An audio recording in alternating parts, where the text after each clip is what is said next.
Hay gritos que no necesitan traducción, lamentos que atraviesan siglos, idiomas y creencias. Un eco que no parece tener boca ni garganta, pero que se cuela por las rendijas del alma con una desesperación tan antigua como el pecado. Dicen que en las noches más quietas, cuando la luna parece negarse a mirar lo que ocurre en la tierra, una figura blanca aparece junto al cauce de los ríos.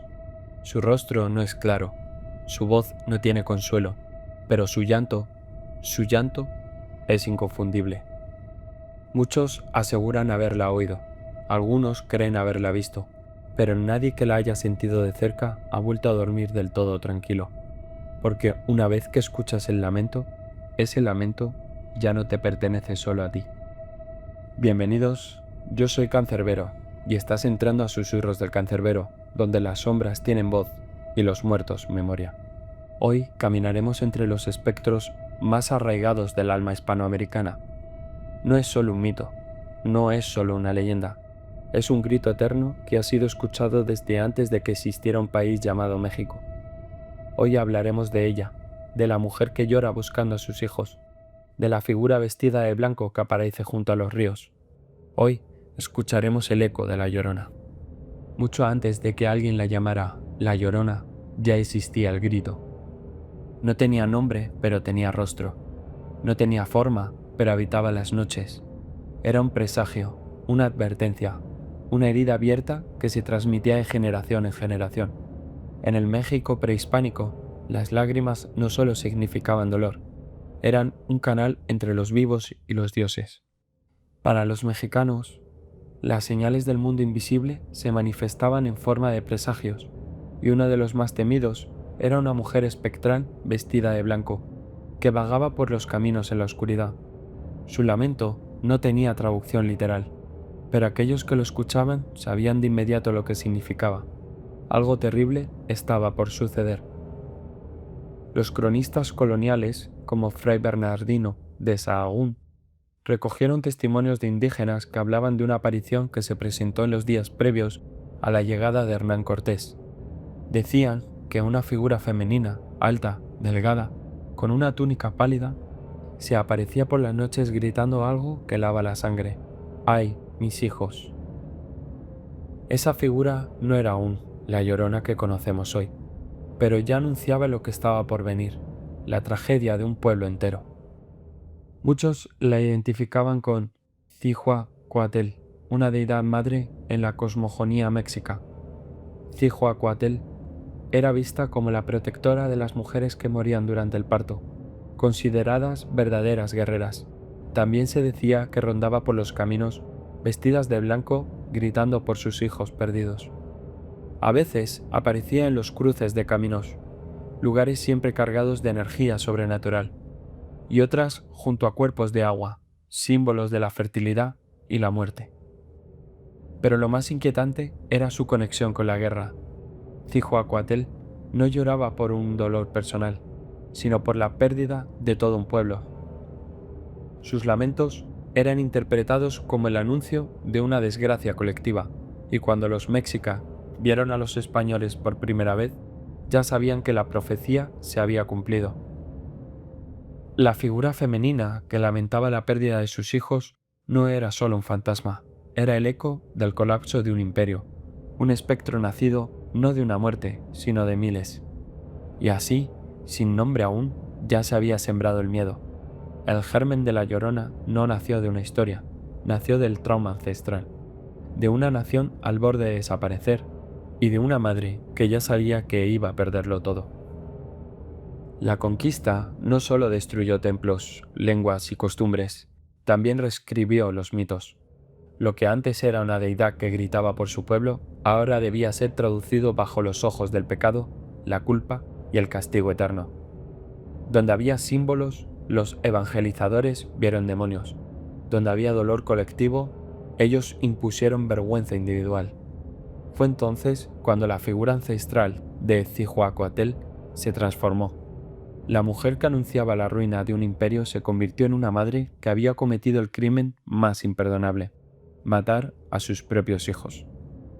Según las primeras versiones coloniales, la Llorona fue una mujer mestiza o indígena que tuvo hijos con un hombre español, pero cuando él la abandonó, ya fuera por otra mujer, por un matrimonio arreglado o simplemente por desprecio racial, ella se hundió en la desesperación.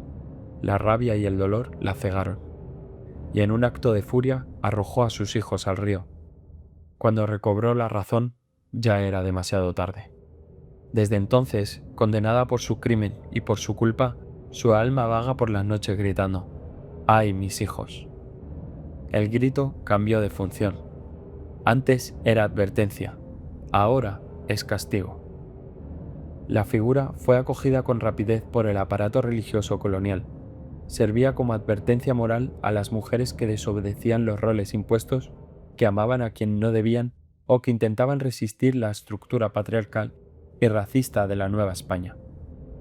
La Llorona era, en el fondo, una lección con vestido blanco, un cuento de horror para madres que amaban demasiado o demasiado mal.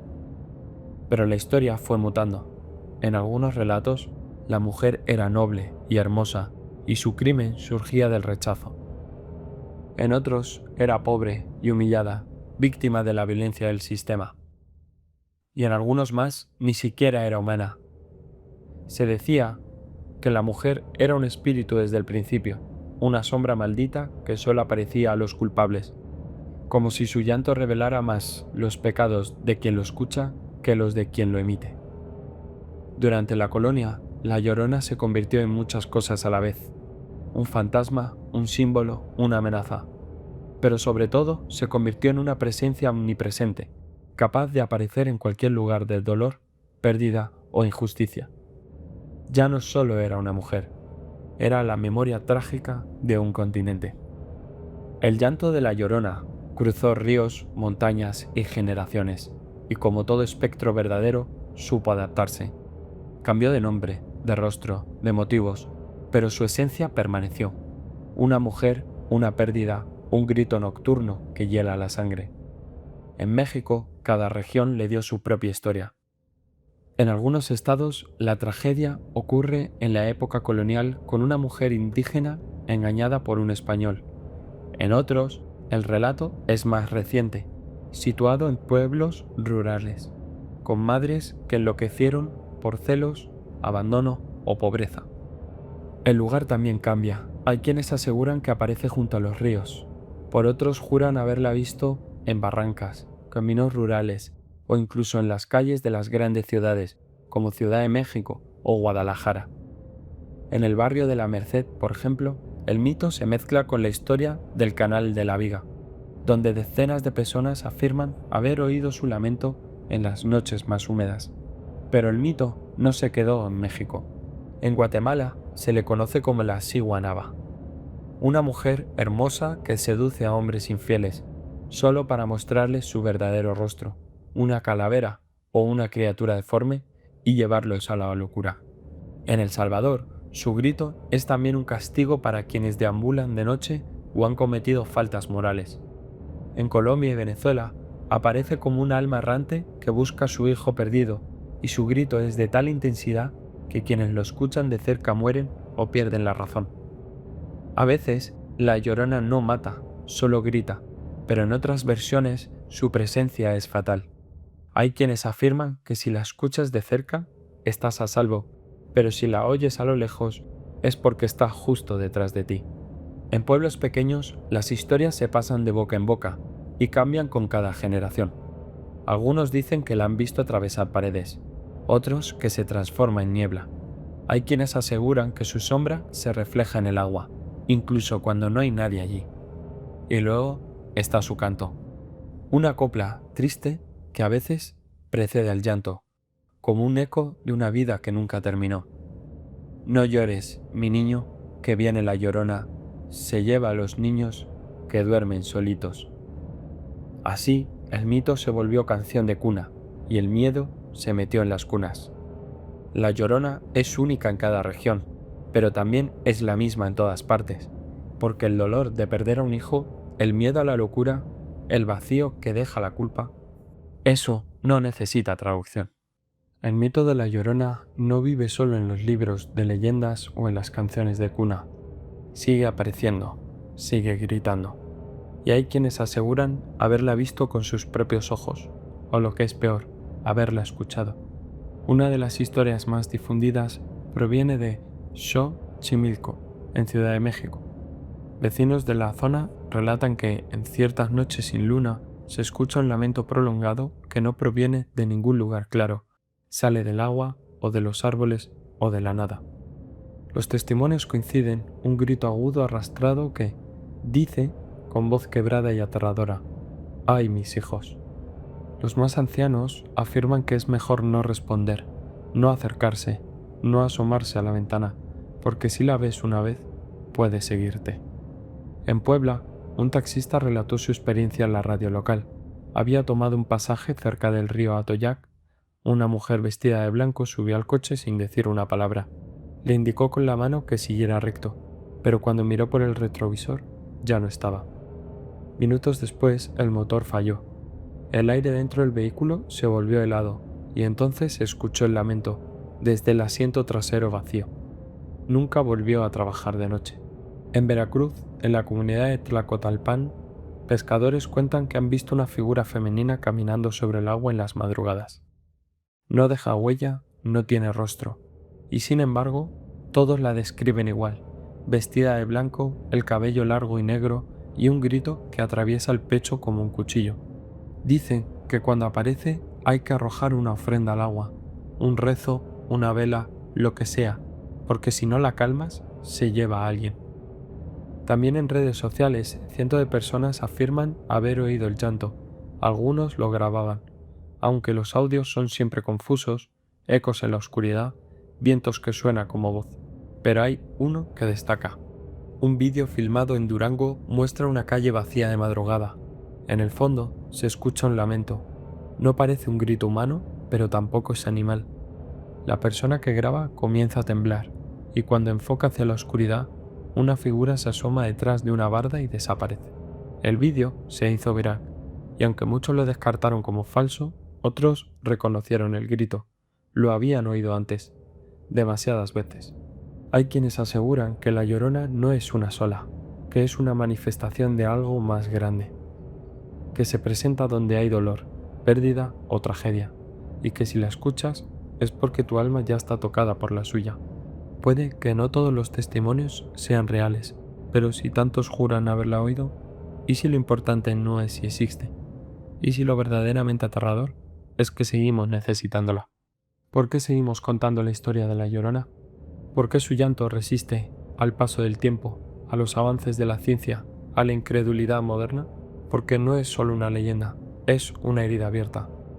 La Llorona no solo asusta, representa, encarna la culpa, el abandono, la pérdida y el castigo. Es la figura de la madre desgarrada, la mujer silenciada, la víctima y verdugo al mismo tiempo, y como todos los mitos duraderos, es un espejo en el que cada generación se mira y se reconoce.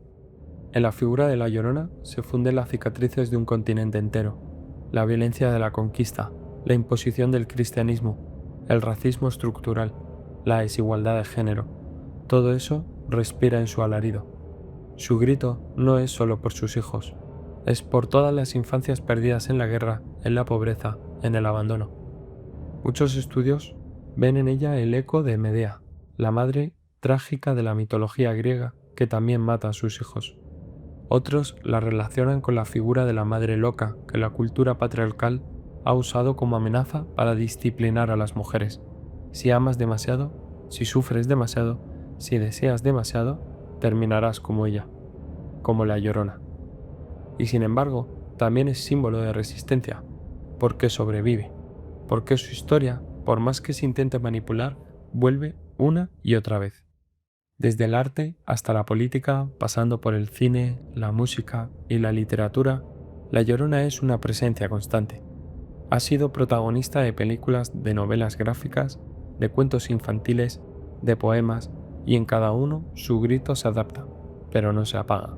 La canción La Llorona, popularizada por Chabela Vargas, convirtió su dolor en canto, una voz rota que, en lugar de huir del sufrimiento, lo abraza. Una muestra de que, a veces, el horror también es una forma de memoria. La Llorona no necesita aparecer para estar presente, está en las calles vacías, en los miedos nocturnos en las mujeres que perdieron algo que no pueden recuperar. Y su mayor poder es ese, recordarnos que hay dolores que no desaparecen, solo cambian de forma y de vez en cuando gritan. Tal vez nunca sabremos si la Llorona existió, tal vez no importa, porque lo verdaderamente inquietante es que no hay un solo pueblo en México que no tenga su propia versión, que no hay generación que no haya crecido con ese miedo callado, que no hay madre, en lo más profundo de su corazón, que no haya sentido alguna vez ese vértigo aterrador de perder a lo que más ama. La Llorona es más que una mujer llorando, es la encarnación del dolor que no se puede explicar, es el eco de una historia rota que nadie quiere contar, pero todos conocen, y eso la hace inmortal. No importa cuántas veces cambie de rostro, de nombre o de acento, su grito sigue ahí, y mientras haya alguien que aún lo escuche, la Llorona no morirá. Así que la próxima vez que camines junto a un río o que una ráfaga helada cruce la noche en silencio, no te apresures a mirar atrás, porque puede que no veas nada, pero si oyes el grito ya no hay vuelta atrás. Gracias por haber llegado hasta aquí. Yo soy Cancerbero, y estas han sido las voces que aún resuenan en los susurros de la oscuridad. Si esta historia te hizo temblar, déjame tu like, suscríbete y cuéntame en los comentarios si tú también creciste temiendo el grito de la Llorona, o si alguna vez la escuchaste. Hasta el próximo susurro, donde los muertos tienen memoria y las sombras voz.